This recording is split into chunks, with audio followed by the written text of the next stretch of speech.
Queen of Death by John Milne.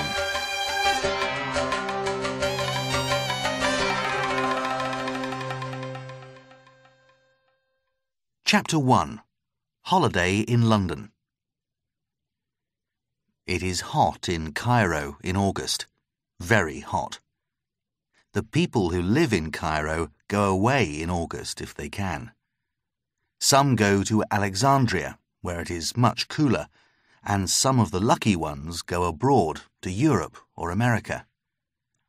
Salahaddin el-Nur, chief inspector in the Egyptian police, was one of the lucky ones. He was able to go on holiday because no archaeologists come to Egypt in August when it is so hot. Archaeologists prefer to come to Egypt in the cooler months of winter. It is hot in Cairo in August, but it is much hotter in the south of Egypt. In the desert around Luxor, the sun can burn a man's body like a bar of red-hot iron, and it is there that most of the archaeologists want to work. Many of the ancient temples and cities of Egypt are in and around the modern town of Luxor. Thursday, the 4th of August, was Salahaddin's last day at work.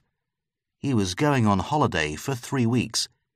His assistant, Inspector Layla Osman, would be in charge while Salahaddin was away. At 11:30, Salahaddin tidied up his papers and locked the drawers of his desk. Then he stood up and went over to where Layla was sitting. He gave her the keys. Layla, like Salahaddin, was a graduate of Cairo University. They had both studied ancient history. Layla was 27, 6 years younger than Salahaddin. She had joined his department 5 years ago and was now one of the youngest inspectors in the Egyptian police. "I'm off to London on Saturday," Salahaddin told Layla. "I'm staying there for 3 weeks, and I'll be back again on Saturday the 27th. "And I'll have a holiday here in the office," replied Layla. "There'll be nothing for me to do. I'll read the newspapers and count the days until you get back. Don't forget to send me a postcard from Piccadilly." "Why Piccadilly?" asked Salahaddin. "People say that Piccadilly is the centre of the criminal world," was Layla's reply. Salahaddin laughed and hurried out of the office. He wanted to get a taxi before the lunchtime rush hour in Cairo began. On Saturday, Salahaddin arrived at Cairo International Airport early in the morning. It was already warm, and everyone was getting ready for another day of burning heat. But the passengers were looking forward to going to Europe, where it would be much cooler. The customs and immigration officials knew Salahaddin, and he quickly passed through into the departure lounge.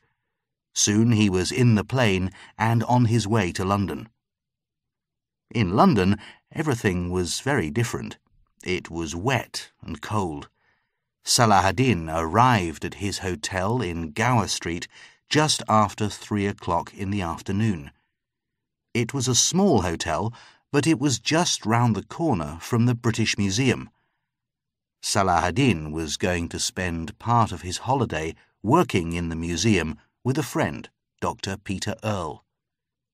The British Museum has one of the largest collections of Egyptian antiquities in the world.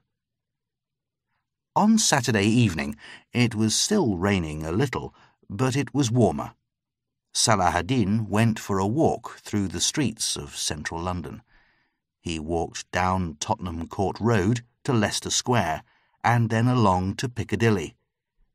When he was in Piccadilly, he remembered Layla's postcard. "I'll buy it now while I remember," thought Salahaddin. He walked into a tourist shop selling postcards and books. Salahaddin walked past the bookshelves to find a postcard. He found one, which was a photograph of Piccadilly by night. He walked back to the counter to pay for it. On his way back, he had a quick look at the books on the shelves. He noticed a book which interested him. The title of the book was The Mystery of Queen Axtate, and the name of the author was Dr. John Farrow.